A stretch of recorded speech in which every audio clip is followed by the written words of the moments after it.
अस्सलाम वालेकुम नाजरीन, आज 19 अक्टूबर 2021 है और नाजरीन वीडियो का थंबनेल यकीनन आप मुलाहिजा कर रहे हैं। और नाजरीन इस वीडियो के लिए पहली बार मेरी आपसे खुसूसी दरख्वास्त है कि आखिर तक आपने मेरे साथ कनेक्ट रहना है ताकि आपको अंदाज़ा हो जाए कि मुल्क के अंदर मौजूद चंद बदखा और मुल्क से बाहर मौजूद चंद लिकारी किस तरह सरगर्म हो चुके हैं कि किसी ना किसी तरह सिविल मिलिट्री तनाज़ो पैदा करने में कामयाब हो जाएं। उनकी ये कोशिश है कि किसी ना किसी तरह इमरान खान साहब और जनरल कमर जावेद बाजवा साहब के दरमियान इख्तिलाफात पैदा करने में कामयाब हो जाएं। चुनाचे नाजरीन आपके इल्म में है कि 6 अक्टूबर से लेके आज के दिन तक 19 अक्टूबर तक किस तरह का प्रोपेगंडा नहीं किया गया। यही वजह है कि इस इशू के हवाले से मैं रोज़ाना 2-3 वीडियोज़ अपलोड करता रहा हूं और आपकी खिदमत में एक्चुअल ग्राउंड सिचुएशन पेश करने की कोशिश की है ताकि जो लोग प्रोपेगंडा कर रहे हैं वो प्रोपेगंडे से मरऊब होने की बजाय आप तक असल सूरत हाल पहुँचती रहे। नाजरीन ऐसी ही एक लिकारी हैं जो कि हैं तो पाकिस्तानी लेकिन पाक फ़ौज के साथ उनका जो बुग़्ज़ है वो किसी से मख्फी नहीं है। मैं उनका नाम ले लेता हूँ, आयशा सिद्दीक़ा उनका नाम है और ख़ुद को वो गर्दानती हैं research associate university of London और इसके अलावा एक्सपर्ट ऑन मिलिट्री अफेयर्स और मुख्तलिफ बैनुल अक़वामी अखबारात में उनके आर्टिकल्स छपते रहते हैं। नाजरीन ताज़ा तरीन उन्होंने एक वारदात डालने की कोशिश की है। दी प्रिंट में उन्होंने एक आर्टिकल लिखा है और इमरान खान साहब और जनरल बाजवा साहब के दरमियान इख्तिलाफात को हवा देने की कोशिश की है, लड़ाने की कोशिश की है, उन्होंने साजिश की है। नाज़रीन उन्होंने जो आर्टिकल लिखा है दी प्रिंट में उसमें उन्होंने लिखा है कि वज़ीर आज़म इमरान खान साहब ने खुफिया तरीके से रातों रात कानून में तब्दीली करने की कोशिश की है क्योंकि इमरान खान साहब चाहते हैं कि जनरल फैज़ हमीद साहब DGISI के तौर पे कायम रहें। फिर आगे चल के वो लिखती हैं कि इमरान खान साहब ने रातों रात कानून में तब्दीली करने की कोशिश किस तरह की है ये उन्होंने अपने आर्टिकल में बयान किया है और बैनुल अक़वामी जो इस्टेब्लिशमेंट हैं, बैनुल अक़वामी जो क़ुव्वतें हैं उनके सामने ये इख्तिलाफात रखने की कोशिश की है। उन्होंने लिखा है कि 14 सितंबर 2021 को वज़ीर आज़म इमरान खान साहब ने चुपके से रूल्स ऑफ बिजनेस में तब्दीली की है। अब रूल्स ऑफ बिजनेस में उनके मुताबिक तब्दीली क्या की गई है? तब्दीली ये की है इमरान खान साहब ने कि फ़ौज में कर्नल से ऊपर जितनी भी तकर्रियाँ होंगी, जितनी भी अपॉइंटमेंट्स होंगी वो वज़ीर आज़म का इख्तियार होगा। यानी उन्होंने ये कहा कि इमरान खान साहब ने जनरल बाजवा साहब के साथ हाथ कर दिया है, रातों रात इस रूल्स ऑफ बिजनेस में तब्दीली कर दी है और जनरल बाजवा साहब से फ़ौज की तकर्रियों का जो वो था इख्तियार था वो इमरान खान साहब ने अपने हाथ में ले लिया है। ये उन्होंने दावा किया है, दी प्रिंट में आर्टिकल लिखा है। इसके अलावा वो पाक फ़ौज के ख़िलाफ़ कई किताबें भी लिख चुकी हैं लेकिन वो मेरी आज की इस वीडियो का मौजू नहीं है। चुनाचे नाज़रीन हुआ क्या कि 4-5 दिन पहले 3 मुस्लिम लीग नून से ताल्लुक़ रखने वाले यूट्यूबर्स की वीडियोज़ मैंने खुद देखी हैं। अगर कोई इस हवाले से मुझे अदालत ले जाना चाहता है तो बेशक मुझे ले जाए, मैं वहाँ पे ये साबित कर दूँगा। अब मैं उनके नाम यहाँ पे ताकि उनकी मशहूरी ना हो जाए इसलिए नहीं ले रहा।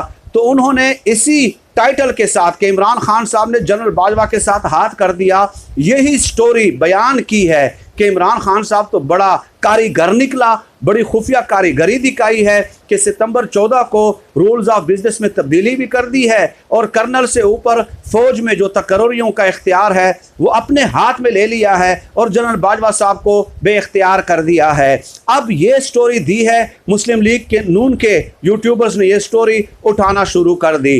चुनाचे नाजरीन उस हवाले से फिर मैंने तहकीक करना शुरू कर दी क्योंकि मैं बग़ैर तहकीक के कोई बात नहीं किया करता। ये मेरी आदत नहीं है कि मैं अगर किसी की दलील को रद्द करता हूं तो मैं समझता हूं कि वो दलील के साथ ही रद्द करना चाहिए, दलील के साथ ही रद्द करना चाहिए और मंतकी दलाइल और आर्गूमेंट्स आपकी खिदमत में पेश करने चाहिए। चुनाचे नाजरीन हुआ क्या कि रूल्स ऑफ बिजनेस, पहले आप ये समझ लें कि ये हैं क्या। ये मुतारिफ कराए गए थे नाजरीन 1973 में। होता क्या है कि हर वजीर आज़म अपने कैबिनेट से जो है ना रूल्स ऑफ बिजनेस में तरामीम कराता रहता है। यह हर वजीर आज़म का इख्तियार होता है।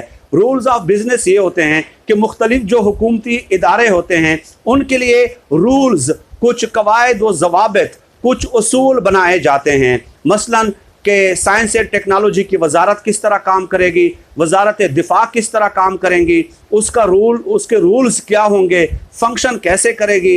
इसके अलावा science and technology, information technology, आप एस्टेब्लिशमेंट डिवीज़न समझ लें, इसके अलावा कॉमर्स डिवीज़न समझ लें, यानी कि वजारत मजहबी उमूर समझ लें।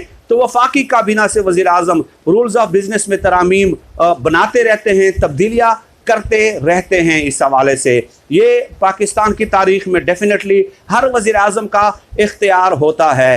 अब नाजरीन, इस हुकूमत के रूल्स ऑफ बिजनेस मैंने उठाए, 2018 के उठाए, 2013 के उठाए, इसके अलावा 2008 के उठाए, आप उठाते जाएं, 2003 के उठाएं, इसके अलावा 1997 के उठा लें। तमाम रूल्स ऑफ बिजनेस का मैंने मुताला किया तो तमाम रूल्स ऑफ बिजनेस में ये लिखा हुआ है कि कर्नल से ऊपर जो अपॉइंटमेंट होगी उस पर दस्तखत जो है वो वज़ीर आज़म करेंगे। यानी इस दौरे हुकूमत में, इमरान खान साहब के दौरे हुकूमत में इस हवाले से कोई एक भी तरमीम ऐसी नहीं की गई। अब इन्होंने डंडी क्या मारी कि इमरान खान साहब के दौरे हुकूमत के जो रूल्स ऑफ बिजनेस हैं, लेट्स सपोज 2020 के, 2021 के लीगी यूट्यूबर्स ने और आयशा सिद्दीका साहिबा ने जो है वो रूल्स ऑफ बिजनेस उठा लिए, यूट्यूब पे वो डॉक्यूमेंट्स दिखाना शुरू कर दिए कि देखें 2020 के रूल्स ऑफ बिजनेस, 2021 के रूल्स ऑफ बिजनेस जो हैं वो ये हैं कि इमरान खान साहब ने ये तब्दीलियाँ उसमें कर दी हैं कि कर्नल से ऊपर तकर्रुरी का इख्तियार अब जो है वज़ीर आज़म को होगा। हालांकि ये 1973 से लेके दहाइयों से लेके यही शिक जो है रूल्स ऑफ बिजनेस में शामिल है। अब होता क्या है नाजरीन, असल सिचुएशन है क्या? असल बात इसमें यह है कि पाक फौज में प्रमोशंस का अपना एक इंटरनल मैकेनिज़्म है, इंटरनल मैकेनिज़्म होता है और पाक फौज में कई बोर्ड्स इसके लिए मुकर्रर हैं। वो बोर्ड्स मीटिंग करते हैं और उसके बाद प्रमोशंस होती हैं। तो ठीक है, उसके कर्नल से ऊपर जो भी होता है, तो फिर होता क्या है कि GHQ की तरफ से रिकमेंडेशंस दी जाती हैं कि हम फ़लाँ को लेट्स सपोज मेजर जनरल बनाना चाहते हैं, फ़लाँ को लेफ्टिनेंट जनरल बनाना चाहते हैं। तो वो रिकमेंडेशंस दे देते हैं, उसकी एक फ़ाइल बनती है। वो फ़ाइल या तो हाथ बाई हैंड या मिनिस्ट्री ऑफ डिफेंस के ज़रिए वज़ीर आज़म को दे दी जाती है और वज़ीर आज़म उस पर दस्तखत कर लेते हैं। ये रूल्स ऑफ बिजनेस में ये जो इख्तियार है ये कई दहाइयों से हैं, कोई तब्दीली इसमें की ही नहीं गई वज़ीर आज़म इमरान खान साहब के दौर में, लेकिन इन्होंने सिर्फ इमरान खान साहब के दौर के रूल्स ऑफ बिजनेस उठा लिए, वो दिखाना शुरू कर दिए कि देखें इसमें इमरान खान साहब ने तब्दीली की है। भाई आप पिछले उठाएं, उसमें सेम टू सेम यही लिखा हुआ है और ये सेरेमोनियल एक इख्तियार है, अलामती इख्तियार है वज़ीर आज़म का, जो कि 1973 से लेके आज तक रूल्स ऑफ बिजनेस में लिखा हुआ है। ये डंडी मारने की कोशिश की है। तो नाजरीन एक बार फिर रिपीट कर दूं, इंटरनल मैकेनिज्म है पाक फौज में और उसमें एक बोर्ड बना होता है, वहाँ पे प्रमोशंस होती हैं और उन प्रमोशंस के हवाले से सिर्फ एक फ़ाइल बना के बाई हैंड या मिनिस्ट्री ऑफ डिफेंस के ज़रिए वज़ीर आज़म को दे दी जाती है और वज़ीर आज़म इख्तियार उस पर दस्तखत करते हैं और ये दहाइयों से ये प्रैक्टिस चली आ रही है। इससे आप अंदाज़ा लगा लें कि पाक फ़ौज के ख़िलाफ़ और इमरान खान साहब के दरमियान इख्तिलाफ़ात पैदा करने के लिए किस कदर कोशिश की जा रही है बैनुल अक़वामी सतह पे भी, और बैनुल अक़वामी सतह पे जो आर्टिकल लिखा जाता है लीगी यूट्यूबर्स उसको उठा के अपने यूट्यूब चैनल पे चलाना शुरू कर देते हैं और एक तरफा प्रोपेगंडा करते हैं। ये प्रोपेगंडे का तोड़ करना हमारी वफादारियां इस मुल्क के साथ हैं। मैं नहीं चाहता कि मुल्क हमारा कमज़ोर हो, हमारी पाक फ़ौज पे कोई सवालात उठाए, लेकिन आप फैक्चुअल बात करें ना भाई, फैक्चुअल बात करें, दलील के साथ बात करें। सिर्फ एक रूल्स ऑफ बिजनेस को उठा के आप लोगों को बताते हैं कि देखें जी इसमें ये तरमीम हुई है और पिछले आप नहीं दिखाते, ये सबसे बड़ी साफ़ती बददियानती है। नाज़रीन इस हवाले से मज़ीद तफसीलात अगली वीडियो में इंशाअल्लाह ताला आपकी खिदमत में पेश करूँगा। फिल वक्त नाज़रीन आज की इस वीडियो में इतना ही। पाकिस्तान जिंदाबाद, अल्लाह हाफ़िज़।